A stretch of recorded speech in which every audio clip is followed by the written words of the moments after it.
नमस्कार। टॉप में स्वागत है, जहां बात होगी द ओनली पॉलिटिक्स की।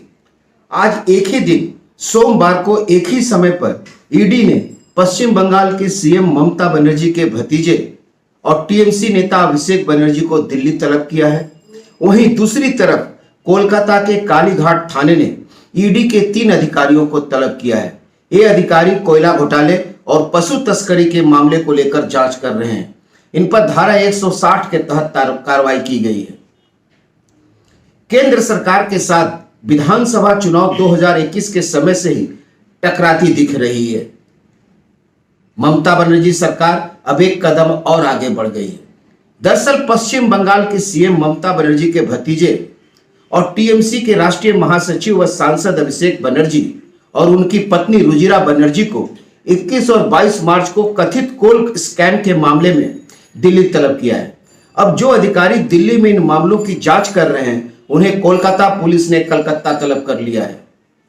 ईडी के अधिकारियों को कोलकाता पुलिस द्वारा तलब करना ममता बनर्जी सरकार के पलटवार के रूप में देखा जा रहा है। माना जा रहा है कि अभिषेक बनर्जी को ईडी द्वारा दिल्ली बुलाए जाने से नाराज ममता बनर्जी सरकार ने ईडी के अधिकारियों पर शिकंजा कसने का फैसला किया है। हालांकि अभी तक ईडी या बीजेपी की ओर से इस मामले को लेकर कोई प्रतिक्रिया सामने नहीं आई है। अभिषेक बनर्जी व उनकी पत्नी रुजिरा बनर्जी एक दिन पहले रविवार शाम ही दिल्ली पहुंच गए। दिल्ली रवाना होने से पहले कोलकाता एयरपोर्ट पर उन्होंने केंद्र सरकार पर जमकर निशाना साधा। उन्होंने तृणमूल कांग्रेस पर राजनीतिक उद्देश्यों के लिए बीजेपी द्वारा केंद्रीय एजेंसियों का उपयोग करने का आरोप लगाया।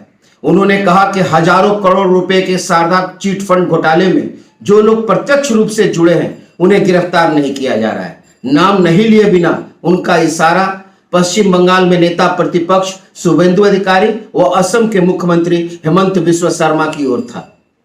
अभिषेक बनर्जी ने कहा कि ईडी के समन के खिलाफ उन्होंने दिल्ली हाई कोर्ट का दरवाजा खटखटाया था। उनकी पत्नी रुजिरा ने दिल्ली जाकर समन पर आपत्ति जताते हुए केस दर्ज कराया था। 4 महीने तक सुनवाई हुई व उसके बाद फैसला 3 महीने तक सुरक्षित रखा गया।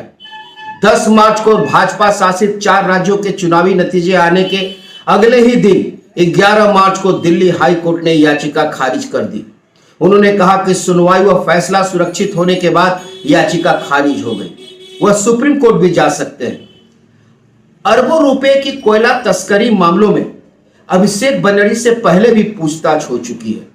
उनकी पत्नी रुजिरा बनर्जी को भी ईडी ने पूछताछ के लिए अपने दिल्ली मुख्यालय में तलब किया था, लेकिन उन्होंने यह कहते हुए इनकार कर दिया था कि कोरोना के समय उनका कोलकाता से दिल्ली जाना संभव नहीं हो पाएगा। सीबीआई ने 27 नवंबर 2020 को ईस्टर्न कोलफील्ड लिमिटेड ईसीएल के कई अफसरों और कर्मचारियों के साथ ही अनूप माझी उर्फ लाला, सीआईएसएफ और रेलवे के अज्ञात अधिकारियों के खिलाफ केस दर्ज किया था। आरोप लगाया गया था कि ईसीएल, सीआईएसएफ, भारतीय रेलवे और संबंधित अन्य विभाग के अधिकारियों की सक्रिय मिलीभगत से ईएसएल के लीज होल्ड क्षेत्र से कोयले की चोरी की गई। बहरहाल अभिषेक बनर्जी इस पूछताछ के लिए पत्नी रुजिरा बनर्जी के साथ दिल्ली पहुंच चुके हैं। वहीं दूसरी तरफ एक पुराने मामले में ईडी के 3 अधिकारियों को कोलकाता तलब किया गया है। ये सभी लोग कोयला और पशु तस्करी मामले की जांच से जुड़े हुए हैं।